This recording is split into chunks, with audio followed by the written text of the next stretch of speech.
And inside our application, we have three main elements. We have the app router, the components, and server actions.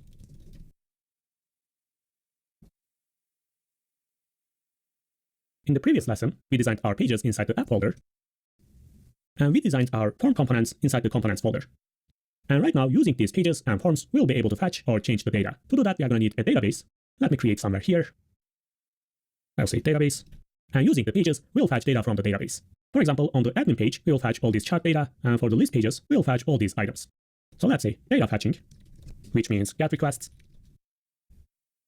And when we want to delete any item, or when we want to add a new item, we are going to be using these forms, and we are going to call the server actions. And it's going to connect to our database and mutate the data. So it can be a post, update, or delete request. This is important because I see some people try to fetch data in the server actions, but just don't do that. Server actions are for the mutation. If you want to fetch data, use your server components. And for all these database operations, we'll be using Prisma ORM.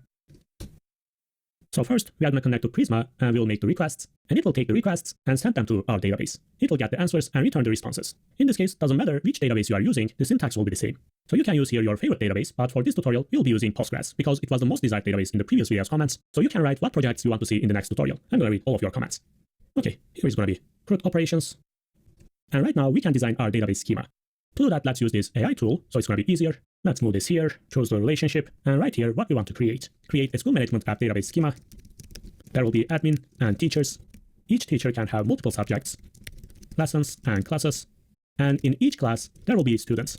A student has a parent, grade, class, exam or assignment results, and attendance. Parents can have multiple children.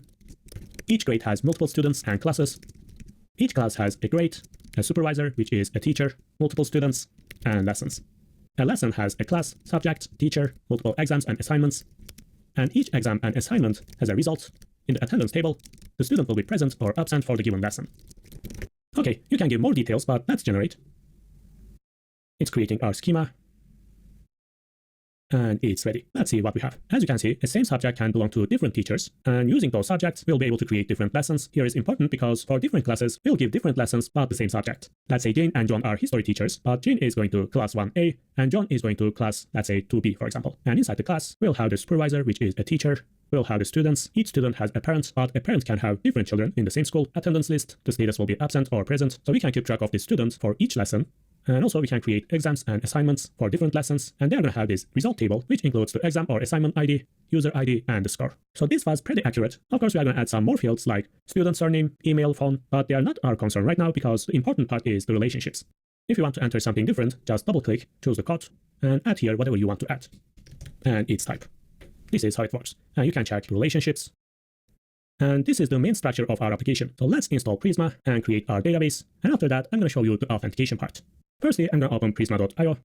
Let's get started. Let me zoom in. And let's choose our database. These are just examples. You can choose pretty much everything. And we already have our application. Let's install Prisma. I will open my terminal. npm install Prisma. And after that, we are going to initialize using npx prisma init. And as you realize, it created here a new folder called Prisma, and inside we have the schema. Provider is the database provider, and here we are going to have the connection URL. Let's check the env file. As you can see, it added this database URL. For now, we don't have any database, but we are going to create. It can stay like that. So let's see how to create tables using Prisma. I'm going to close here and connect to database. Okay, we are going to take care of this later. And this is how we are creating our database tables. We'll say model, the table name, and inside we will write our fields. ID, title, description, or whatever it might be. And here is going to be their types. Can be integer, string, boolean, or any other table type. And finally, if there is any specific requirements, we are going to write them here. For example, if we say ID, it's going to assign this as a